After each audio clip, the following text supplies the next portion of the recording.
அனைவருக்கும் வணக்கம். வசந்த நவராத்திரி தினம் 9 இன்னைக்கு நவராத்திரியின் இறுதி நாள் மற்றும் சரஸ்வதி அன்னைய வணங்கக்கூடிய 3வது நாள். ஆத்மாவின் சுயசரிதத்திலிருந்து 3வது வட்ட அணுக்களை பத்தி தொடர்ந்து பார்க்கலாம். இன்னைக்கு வீடியோக்குள்ள போகிறதுக்கு முன்னாடி ஸ்ரீராம நவமியான புனிதமான நாள்ல ஜனித்த ராமபிரானையும் அகத்திய மகரிஷிகளையும் ராமரோட சரித்திரத்தை எழுதி ஒரு அழகான இதிகாசமாக நமக்கு தந்தது மட்டும் இல்லாம அகத்திய மகரிஷிகள் உரைக்க இந்த கலியுகத்துக்காக ஒரு முக்கியமான காவியத்தை நமக்கு படைச்சு கொடுத்த வால்மீகி மகரிஷிகள், பரிமள குரு அன்னை மற்றும் இறையன்பு ஜெயந்தி அம்மா அனைவரையும் வணங்கி அவங்களோட ஆசீர்வாதத்துடன் இந்த வீடியோவை தொடங்கலாம். 3ஆம் வட்டத்துல இருக்கக்கூடிய ஆணவ அணுக்களை பத்தியும் அன்பு அணுக்களை பத்தியும் நேத்தி பார்த்தோம். அன்பு அணுக்கள், அன்பு அப்படிங்கிற ஒரு மிக சிறந்த தன்மையை வெளிப்படுத்துறதுனால அன்பு அணுக்களோட மையக்கரு ரொம்ப மென்மையானதாக இருக்கும். பொதுவா இந்த 10 வட்டத்துல இருக்கக்கூடிய அணுக்கள் ஒவ்வொன்றும் ஒரு தனித்துவமான வண்ணம், கலரை வெளிப்படுத்தும். அந்த மாதிரி அன்பு அணுக்களோட கலர் வெளிர் நிற ரோஜா பூ கலர், லைட் பிங்க். ஒரு மென்மையான வெளிர் நிற ரோஜா பூவை கண்ணு முன்னாடி கொண்டு வந்து அதோட நிறமும் தன்மையும் எப்படி இருக்குமோ அன்பு அணுக்களோட மையம் அதே மாதிரிதான் இருக்குமா. அன்பு அணுக்கள்ல இருக்கக்கூடிய மைய ஆற்றல் வெளிப்படுத்தப்பட்டால் என்ன ஆகும் அப்படின்னா அதுக்குள்ள இருக்கக்கூடிய அந்த ஆத்ம அணுவும் அன்பு மயமாகிடும். அதனோட வெளிப்பாடு எப்படி இருக்கும்னா நம்ம வாழ்ந்துட்டு இருக்கக்கூடிய இந்த உலகமே நமக்கு அன்பு மயமாக தோன்றுமா. கலியுக வட்டங்கள்ல ஓரளவுக்காவது நம்ம முயற்சி செய்து சரிப்படுத்திட்டோம் அப்படின்னா அடுத்து குருதி துவாபர யுக வட்டங்களான 4, 5 மற்றும் 6வது வட்டங்களுக்குள்ள நுழைய ஆரம்பிச்சிடும். அதுக்கு குருதி ஓட்டமும் அதிகமாகணும். நமக்கு குருதி ஓட்டத்தை அதிகப்படுத்துறதுக்காகவும் 3வது வட்ட அணுக்கள் பிரிபடுறதுக்காகவும் இங்க குறிப்பிடப்பட்டிருக்க உணவு வகைகள் என்னன்னு பார்க்கலாம். பொதுவாக குருதியை பெருக்கும் உணவு வகைகள், நல்ல சத்துள்ள உணவு வகைகள் மற்றும் சிவப்பு நிறம் கொண்ட காய் பழங்கள் குருதியின் அளவை அதிகப்படுத்தும். கரிசலாங்கண்ணி கீரையும் குருதியை அதிகப்படுத்துறதுக்கான மிக சிறப்பான உணவு. 3ஆம் வட்ட அணுக்களுக்காக நம்ம சக்தியையும் சிவனையும் சேர்ந்து வணங்கும் போது அவங்களுக்கு எந்த உணவை படைச்சு நம்ம சாப்பிடணும் அப்படிங்கறதையும் இங்க சொல்றாங்க. நம்மளோட காலை உணவோடு சிவனுக்கும் சக்திக்கும் படைத்த கருந்திராட்சை விதைகளை கொண்ட கருந்திராட்சை, இத காலை உணவோட சாமிக்கு படைச்சிட்டு சாப்பிடணும். கருந்திராட்சை என்ன பண்ணும் அப்படின்னா 3வது வட்டத்துல இருக்கக்கூடிய இந்த ஆணவ அணுக்கள் கருந்திராட்சைய உடைய தீய சத்து அப்படின்னு நினைச்சு உறிஞ்ச ஆரம்பிச்சுடுமாம். ஆனா உண்மையிலேயே கருந்திராட்சை தீயதை அழிக்கக்கூடிய சக்தி உடையது. தீய அணுக்கள் உறிஞ்சின உடனே கருந்திராட்சையோட ஆற்றல் தீய அணுக்களை அழிச்சிடும். இதுக்கு முன்னாடி எப்படி நம்ம கசப்பான துவர்ப்பான உணவுகளை சாப்பிடும் போதும் தீய அணுக்கள் அதெல்லாம் தீயவை அப்படின்னு நினைச்சு உறிஞ்சி அழிக்கப்படுதோ அதே மாதிரி கருந்திராட்சியும் ஒரு வேலையை செய்யுது.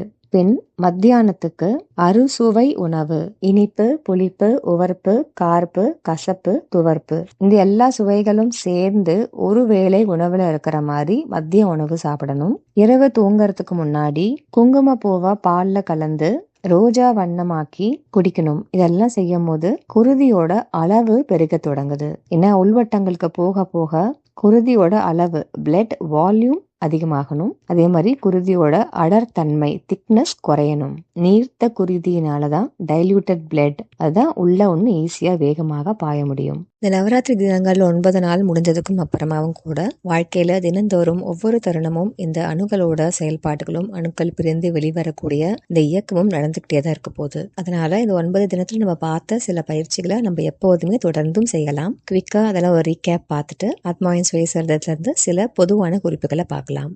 அம்மன், ஆதிபராசக்தி இல்ல எந்த ஒரு பெண் தெய்வத்தை வணங்கக்கூடிய நம்பிக்கை இருக்கிறவங்க வணங்கும் போது ஆணவ அணுக்களை அழித்து அன்பெனும் நல்ல அணுக்களை பெருக்கிடு தாயே அப்படிங்கறத உணர்ந்து பிரார்த்திக்கலாம். கடவுள் நம்பிக்கை இல்லைன்னா கூட இந்த கலிவட்டங்கள்ல இருக்கக்கூடிய ஆணவ அணுக்கள் அழியணும் அப்படிங்கிற எண்ணத்துக்கு நம்ம ஒரு அழுத்தம் கொடுத்துக்கிட்டே இருக்கணும். எண்ணத்துக்கு அழுத்தம் கொடுக்கறது அப்படின்னா அதை பத்தி சிந்திக்கிறோம், அது நமக்குள்ள நடக்கணும் அப்படிங்கிற ஒரு உந்துதலை நம்ம உணர்வுகளால ஏற்படுத்துறோம். வெள்ளிக்கிழமையில மகாலட்சுமி தாயை வணங்கக்கூடிய நம்பிக்கை இருக்கிறவங்க வெல்லம் படைத்து இதை படைக்கும் போது நான் பல பிறவிகளில் சேர்த்து வைத்த செல்வங்கள் அனைத்தும் என்னை வந்து அடைகிறது அப்படிங்கறத நம்பிக்கையோடு பிரார்த்திக்கலாம். குறிப்பாக செல்வம் வேண்டும் அப்படின்னு மகாலட்சுமி தாயை வேண்டிக்கிறவங்க நேரடியாக வெல்லத்தையோ இல்ல வெல்லத்தினால் ஆன ஒரு உணவையோ படைக்கும் போது நான் படைக்கும் இவ்வுணவு எனது 2வது வட்ட அணுக்களுக்கே உணவாகிறது அப்படின்னு வேண்டிக்கிற போது இந்த வெல்லத்தோட சத்து முதல் வட்ட அணுக்கள்ல தேக்கம் அடையாம 2வது வட்ட அணுக்களுக்கு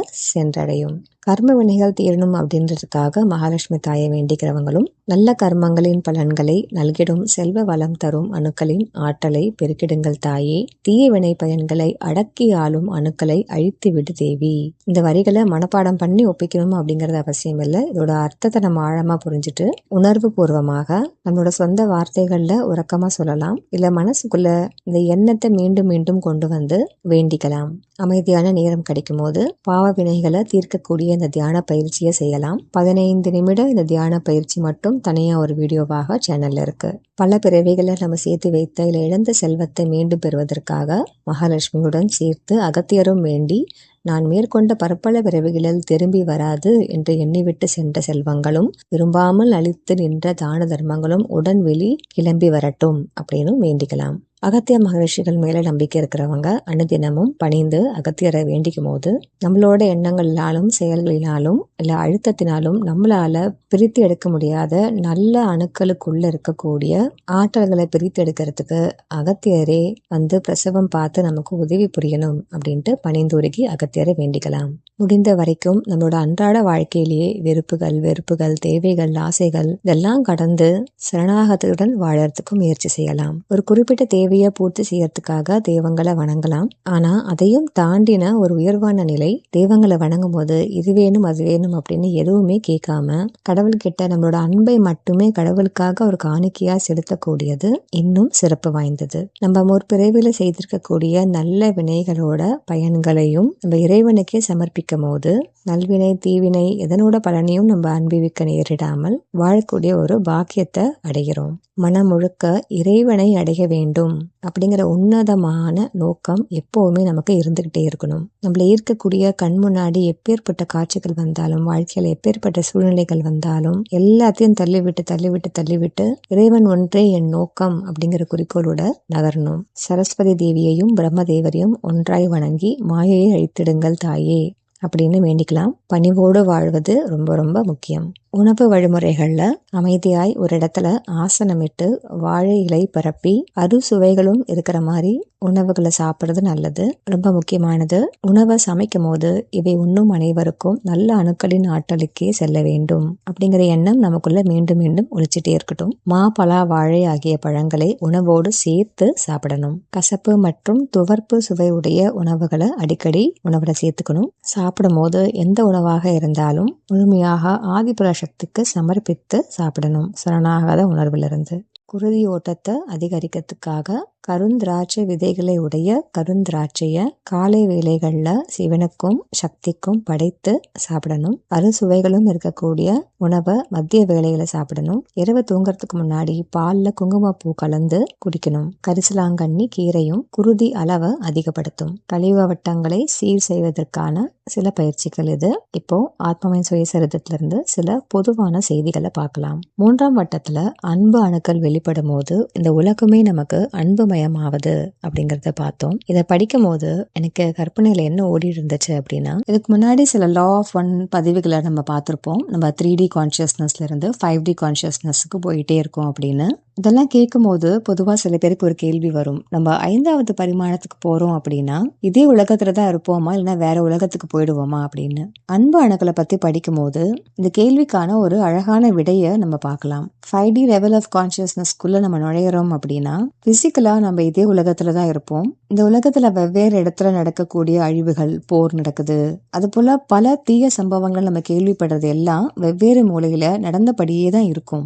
ஆனா நம்ம 5வது பரிமாணத்துக்குள்ள போயிட்டோம் அப்படின்னா இந்த உலகத்துல நம்ம எந்த மூலையில வாழ்ந்தாலும் நமக்குன்னு ஒரு தனித்துவம் வாய்ந்த ஒரு மைண்ட் அப்படின்னு ஒண்ணு இருக்கு. அந்த மைண்டுக்குள்ளதான் நம்மளோட வாழ்க்கையே நடந்துகிட்டு இருக்கு இல்லையா?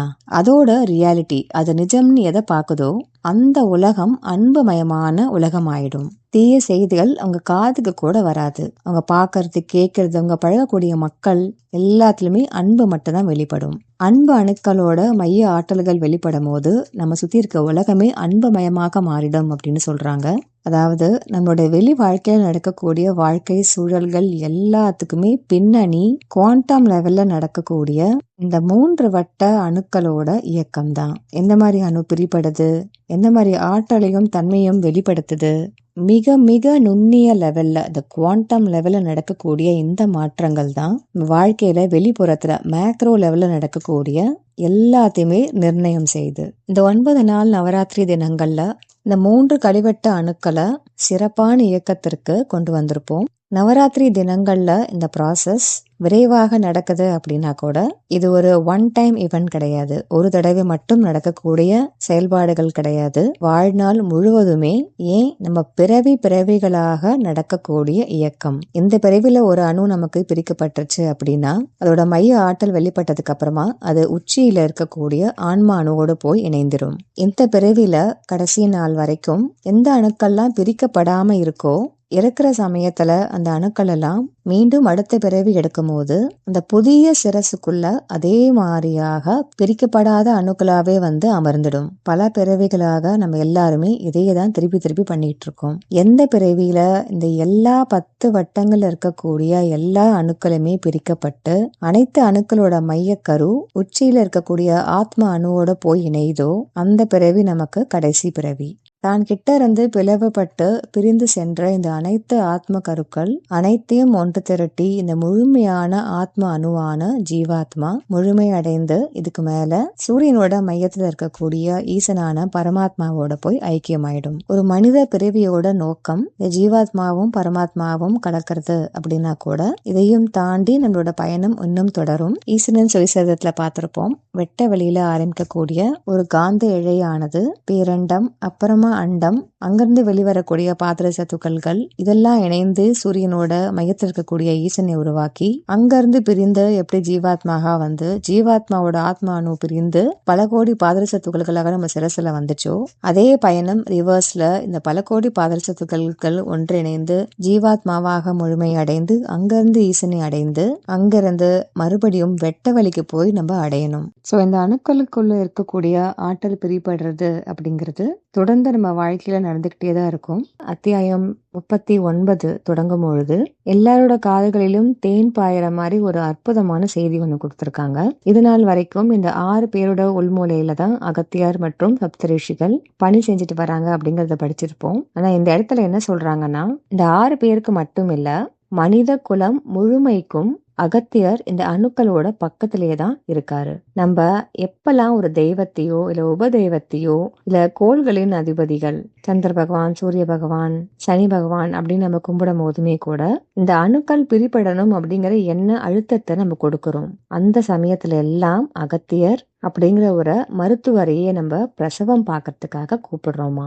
இது இன்னைக்கு நேத்திக்குன்னு இல்ல, யுக யுகமாக நடக்குது. இந்த புற பிரபஞ்சத்துல இருக்கக்கூடிய அணுக்களை ஆட்டி வைக்கிறது ஈசன் அப்படின்னா நம்ம அகத்துல இருக்கக்கூடிய அணுக்களை ஆட்டி வைக்கக்கூடிய ஈசன் தான் அகத்தி ஈசன், அகத்தீசன். அகத்தியர் அணுக்களோட துணை அணுக்கள் கூட எலக்ட்ரான்ஸ் கூட ஒன்றுற கலப்பாராம். மற்ற ரிஷிகள் எல்லாம் நல்ல அணுக்களுக்குள்ள மட்டும்தான் போக முடியுமாம். அகத்தியர் மட்டும்தான் தீ அணுக்களுக்குள்ள புகுந்து தீயதை அழித்து மாசறு பொன்னாக வெளிவருவாராம். இந்த புத்தகத்துல மட்டும் இல்ல, இன்னும் சில சோர்சஸ்ல நான் படிச்சதும் இதே இன்ஃபர்மேஷன் தான். ஒவ்வொரு வாட்டி யுக மாற்றம் நடக்கும்போது சப்த ரிஷிகள் புவியிறங்கி வருவாங்களாம். சப்த ரிஷிகள் மனித ரூபங்கள்ல வருவாங்களான்னு தெரியாது. ஆனா இந்த மாதிரி மனித மூளைக்குள்ள அணுக்களை பிரித்தெடுக்கிறதுக்காக வராங்க அப்படிங்கிறது இந்த புத்தகத்துல தான் நமக்கு புரிய வருது. குவாண்டம் லெவல்ல ஒரு குவாண்டம் பிசிசிஸ்ட் செய்யக்கூடிய வேலைய மூளைக்குள்ள இருந்து செய்யறாங்க. அதனால தொடர்ந்து நம்ம அகத்தியரையும் அனைத்து சப்த ரிஷிகளையும் போற்றி வணங்கினபடியே இருக்கலாம். நமக்கெல்லாம் இன்னொரு கேள்வி வரலாம், அகத்தியர் உள்மூலையில இருந்து இந்த வேலையெல்லாம் பண்றாரு அப்படின்னா நம்ம முயற்சி எடுக்கணுமா? ஆணவத்தை அழிக்கிறதுக்கும் மாயையை விளக்குறதுக்கும் கர்ம வினைகளை தீர்க்கறதுக்கும் நம்ம முயற்சி பண்ணணுமா அப்படின்னு கேட்டா இங்க ஒரு முக்கியமான குறிப்பு என்ன அப்படின்னா கலிபுருஷன் அப்படிங்கிற ஒரு அரக்கனை பத்தி நம்ம போன பதிவுல பார்த்தோம். 3 வட்டங்கள்ல இருக்கக்கூடிய தீய அணுக்களை படைத்து ஆள்வது கலிபுருஷன். அதே மாதிரி நல்ல அணுக்களை படைத்து ஆள்வது ஆதிபராசக்தி.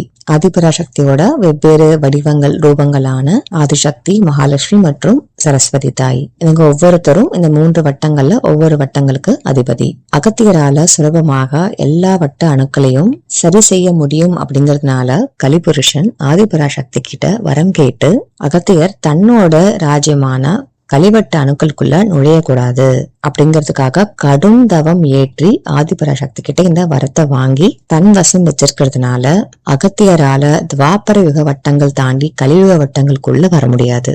அதனால எந்த அளவுக்கு நம்ம முயற்சி செய்து நம்மளோட ஆணவத்தை நம்ம அடக்குறோமோ, அகங்காரத்தை குறைக்கிறோமோ, நல்லது எது கெட்டது எதுன்னு சிந்திச்சு மாயையில இருந்து வெளியில வரத்துக்கு முயற்சி செய்யறோமோ, அந்த அளவுக்கு கலியுக வட்ட அணுக்கள் ஆற்றில் பிரியப்பட்டு நம்ம இந்த கடைசி 3வது வட்ட எல்லைக்குள்ள போகும்போதுதான் துவாபர யுக வட்டத்துல இருக்கக்கூடிய அகத்தியரோட கனெக்ஷன் தொடர்பு நமக்கு கிடைக்கிறதுக்கு வாய்ப்பு இருக்காம். அகத்தியர் நமக்கு உதவி செய்யறதுக்கு காத்துக்கிட்டு இருந்தாலும் அவருக்குன்னு இருக்கக்கூடிய ஒரு லிமிடேஷன், ஒரு கட்டுப்பாடு, அவர் கலியுக வட்டத்துக்குள்ள வர முடியாது. ஆதிசக்தியையும் ஆதிசிவனையும் வேண்டி நின்று பணிவு அப்படிங்கிற தன்மையோட முக்கியத்துவத்தை புரிஞ்சுக்கிட்டு ஒவ்வொரு தருணமும் வெளியில இருந்து நம்ம சூழ்நிலைகள் எப்படிப்பட்டதாக இருந்தாலும், அகங்காரத்தை தூண்டக்கூடியதாக இருந்தாலும், நம்மளோட புத்தி நம்மளோட ஃப்ரீ வெல்ல பயன்படுத்தி பணிவு பணிவு பணிவு பணிவோடு எண்ணத்தினாலும் சொற்களினாலும் செயல்களினாலும் நம்ம வாழ தொடங்கும் போது சீக்கிரமா இந்த 3ஆம் வட்டத்தோட எல்லைக்கு நம்ம போனால் போதும். அதுக்கப்புறமா அகத்தியர் நமக்கு கை கொடுத்து உதவுவார். பணிவில்லாத இடத்தில் அகத்தியர் வருவதில்லை அப்படின்னு சொல்றதுக்கு இதுதான் காரணம். அன்பு அணுக்கள் வெளிப்படும் போது அதனுடைய அற்புதமான ஆற்றல் அப்படிங்கிறது நரம்பிழைகள் மூலயமாக நேரடியாக மையத்துக்கு பாலம் அமைக்கிறது அப்படிங்கறத போன பதிவுல பார்த்தோம். இந்த செயல் திரேதா யுகத்தில் நடந்ததுதான் ராமர் பாலம் அமைச்சது அப்படின்னு சொல்லுவாங்க.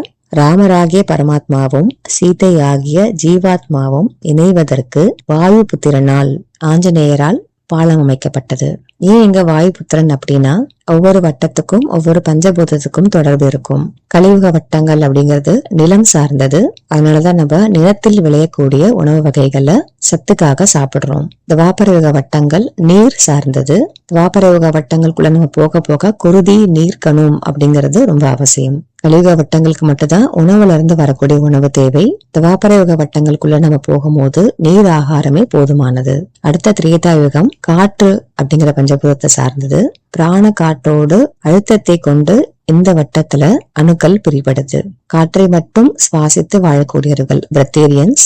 அவங்களோட மூளையில திரேதாயுக வட்டத்துலதான் பணிகள் நடந்துகிட்டு இருக்கும். அடுத்த நிலையான சத்தியுக வட்டம் வெப்பம் சார்ந்தது. நம்ம இங்க வரும்போது சூரிய ஒளி மட்டுமே போதும் நம்ம உயிர் வாழறதுக்கு. அதையும் தாண்டி மையத்தை தொட்டுட்டோம் அப்படின்னா அங்க நமக்கு உணவாக்கக்கூடியது அமிர்தம் ஒன்றே நமக்கு போதும். எல்லா வட்டங்களிலுமே இந்த தீய அணுக்களுக்கும் நல்ல அணுக்களுக்கும் இடையே நடக்கக்கூடிய அந்த போராட்டத்தை தான் அரக்கர்களும் தேவர்களும் பார்க்கடல கடைஞ்சாங்க அப்படின்னு சொல்லப்படுது. ஒரு சைடு அரக்கர்களும் ஒரு சைடு தேவர்களும் கடைய முதல்ல வெளியில வந்தது ஆலகால விஷம். அதே மாதிரி ஒவ்வொரு வட்டத்திலயும் முதல்ல தீய அணுக்களோட ஆற்றல்கள் வெளிப்பட்டு அதெல்லாம் உறங்க போகணும். எப்படி இறுதியாக தான் பார்க்கடலை கடையும் போது அமிர்தம் வந்துச்சோ அதே மாதிரி இன்னும் போக போகதான் நல்ல அணுக்கள் பிரிக்கப்பட்டு அமிர்தம் இருக்கக்கூடிய அந்த மையத்தை நம்ம அடைய முடியும். வாழ்க்கையில கஷ்டங்கள் ஏற்படுது அப்படின்னா 2வது வட்டத்துல ஆற்றல்கள் தீய அணுக்கள்ல இருந்து ஆற்றல்கள் பிரிக்கப்படுதுன்னு அர்த்தம்.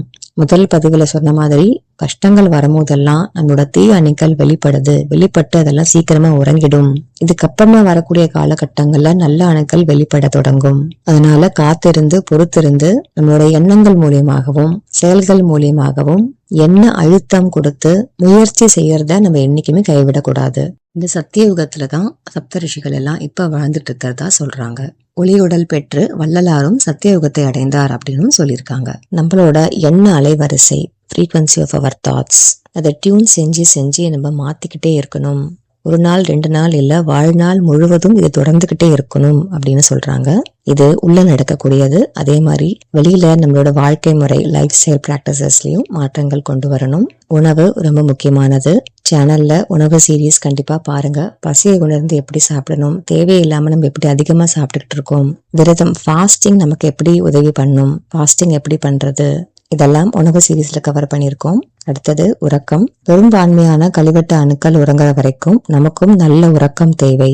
ரொம்ப முக்கியமாக செயற்கை ஒளியை தவிர்த்து சூரியனோட ஒத்து வாழ வேண்டும். சூரியன் உதிக்கிறப்ப நம்மளும் உதிச்சு சூரியன் மறையிறப்ப நம்மளும் ஓய்வெடுக்க தொடங்கணும். இதெல்லாம் உறக்கம் சீரீஸ்ல கவர் பண்ணியிருக்கோம். மும்மலங்கள் அகல அகத்தாய்வு. ஒரு சிற்பி சிலையை செதுக்கிற மாதிரி நம்மள நாமளே அகத்தாய்வு செஞ்சு செதுக்கிட்டே இருக்கணும். அகத்தாய்வு ஆரம்பிக்கிறதுக்கான சில கேள்விகள், சில எண்ணங்கள், சில டிப்ஸ் ஒரு டாக்குமெண்டா ஒரு லிங்க்ல ஷேர் பண்ணியிருக்கேன், டிஸ்கிரிப்ஷன்ல இருக்கும். சரணாகதி அப்படிங்கிற தொடர்ல நம்ம ஒவ்வொருத்தரும் இது செய்யணும், இது செய்யக்கூடாது, இது நல்லது, இது கெட்டது, எதை செய்யணும், எது சரி அப்படின்ற பல குழப்பங்கள்ல இருந்து வெளியில வரத்துக்கு சரணாகதி பத்தின தத்துவங்கள் நமக்கு ரொம்ப உதவி பண்ணும். ஆத்மாவின் சுயசரிதம் அப்படிங்கிற ஒரு பெரிய கடல்ல இருந்து நம்ம இந்த 9 நாட்கள்ல பார்த்தது ஒரு சின்ன துளி மட்டும்தான். இந்த புத்தகம் கிடைக்கல அப்படின்னு நிறைய பேர் மெசேஜ் பண்ணியிருந்தீங்க. நம்ம எல்லாரோட எண்ண அழுத்தம் காரணமாக விரைவாக அகத்தியர் அருளால இந்த புத்தகம் எல்லாரோட கைக்கு வந்து சேரணும் அப்படின்னு எல்லாருக்காகவும் எல்லாரும் வேண்டிக்கலாம். வேகமாக நம்மளோட உள் மூலையில பணிகள் நடந்துகிட்டே இருக்கு. அதற்கு தேவையான சாத்வீக உணவு, நல்ல உறக்கம், பக்தி, பணிவு, சரணாகதம் எல்லாத்தையும் நம்ம வழங்கி நமக்கு நாமளே உதவி செஞ்சுக்கணும். எல்லாருடைய கழிவட்ட அணுக்கள் இருக்கக்கூடிய நல்ல ஆற்றல்கள் வெளிவந்து விரைவாக நம்ம எல்லாரும் பாலம் அமைச்சு சத்தியயுகத்துக்குள்ள நுழைஞ்சிடணும். இதுக்காக எல்லா உயர் ஆற்றல்களையும் இறைவனையும் வேண்டி ஒரு கமா போட்டு இந்த தொடரை தொடர் முடிச்சுக்கலாம். இறைவன் மீண்டும் எப்ப சந்தர்ப்பம் கொடுக்கிறாரோ அப்ப ஆத்மாவின் சுயசரிதத்திலிருந்து மீதி உள்ள பாகங்களை தொடரலாம். இந்த 9 நாளிலும் நம்ம எல்லாரையும் கூடி வர வைத்து இந்த ஞானத்தை நமக்கு வழங்கின பேராற்றல்களுக்கு நன்றியை தெரிவித்துக் கொள்ளலாம். தொடர்ந்து பயணிக்கலாம். இயற்கையை தேடி நம் பயணங்கள் அனைத்தும் இனிதாக அமைய வாழ்த்துக்கள். நன்றி, வணக்கம்.